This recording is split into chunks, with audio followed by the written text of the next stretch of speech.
বিপিএলের ২০২৪ আসরের আর মাত্র দুটি ম্যাচ বাকি। ইতোমধ্যেই টানা দ্বিতীয়বারের মতো শিরোপা জয়ের স্বপ্ন নিয়ে ফাইনালে পৌঁছেছে ফরচুন বরিশাল। তবে এই সফলতার মাঝেই বিপিএল ছাড়ার হুমকি দিয়েছেন বরিশাল ফ্র্যাঞ্চাইজির মালিক মিজানুর রহমান। পাশাপাশি এবারের আসরে ঘটে যাওয়া অনিয়ম ও ফিক্সিং অভিযোগের সুষ্ঠু তদন্ত ও বিচার দাবি করেছেন তিনি।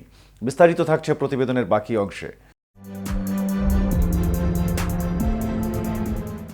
বিপিএলের চলতি আসরে পারিশ্রমিক বকেয়া রাখা থেকে শুরু করে স্পট ফিক্সিংয়ের সন্দেহ সহ বেশ কিছু বিতর্কিত ঘটনা ঘটেছে। এর মধ্যে দুর্বার রাজশাহীর নাম উঠে এসেছে একাধিক অনিয়মে।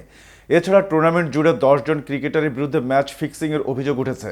যদিও বিসিবি বা এর দুর্নীতি দমন ইউনিট এখনও আনুষ্ঠানিকভাবে কোনো তালিকা প্রকাশ করেনি। এই পরিস্থিতিতে কঠোর পদক্ষেপ নেওয়ার আহ্বান জানান মিজানুর রহমান। তিনি বলেন, এভাবে চলতে পারে না। আমরা চাই তদন্ত হোক এবং দোষীরা শাস্তি পাক।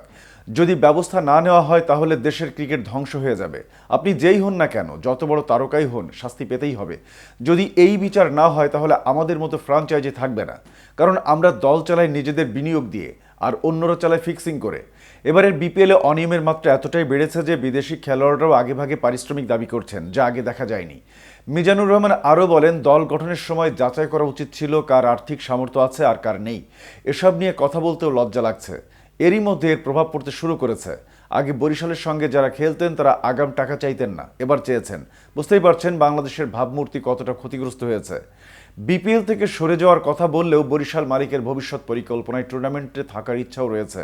ইতিমধ্যে বিপিএল গভর্নিং কাউন্সিলের সঙ্গে বৈঠক করেছেন এবং আশ্বাস পেয়েছেন কিছু পরিবর্তনের। তিনি বলেন, সবকিছু নির্ভর করছে নির্দিষ্ট কিছু বিষয়ের উপর। তবে এই আসরে আমরা যথাযথ সম্মান পেয়েছি। বিপিএল গভর্নিং কাউন্সিল আমাদের সঙ্গে কথা বলেছে, সময় দিয়েছে। আমরা আশ্বাসও পেয়েছি। কাজ করতে গেলে ভুল কিছু হতেই পারে, তবে সেটার সংশোধন জরুরি। এদিকে তাওহিদ হৃদয় হাফ সেঞ্চুরি করে নিজের ফেসবুক পেজে তামিমকে অভিভাবক হিসেবে সম্মান দেখালেন।